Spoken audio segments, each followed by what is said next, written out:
In today's video, I'm going to teach you how to convert text to polyline in AutoCAD drawings. This quick technique is perfect when you need text to behave like regular geometry for tasks such as CNC routing, laser cutting, engraving, or creating outlines you can edit just like any other line work. Instead of staying as a font-based text object, your text will become a series of polylines that follow the exact shape of each character.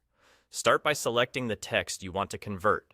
You can click directly on a single text object or drag a selection window if you have multiple pieces of text. Make sure you've got the exact items you want, because this process turns the text into geometry and you'll no longer be able to edit it as regular text. You'll know it's selected when it highlights, and the Properties palette will show it as text.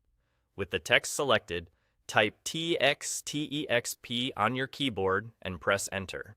This is the command that explodes text into its outline, converting each character into polylines that trace the lettering. The command runs almost instantly. If the text was using a simple stroke-based font, you'll see clean vector outlines that you can snap to, trim, stretch, or offset like any other polyline. And there you go. Your text is now polylines. To confirm, click one of the characters. You should see grips and polyline segments instead of a single text object. You can also check in the Properties palette to verify that the object type is now polyline rather than text. If you zoom in closely, you'll notice each letter is made up of connected segments following the original character shape. A few helpful notes as you work with the result. The visual fidelity of the outlines depends on the font. Stroke-based SHX fonts typically convert to clean, efficient polylines. More complex TrueType fonts may produce denser geometry, which is normal because curved shapes are represented with many small segments. After conversion, all the usual polyline editing tools apply. You can change color, layer, or line type, adjust line weight for plotting, or refine individual vertices with grips.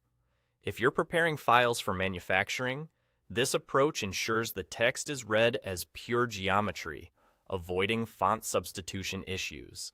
It also makes your lettering fully editable with drafting tools, so you can fine-tune spacing, combine letters with surrounding shapes, or create outlines for cut paths. That's all there is to it. Select the text, type TXTEXP, press Enter, and you're done.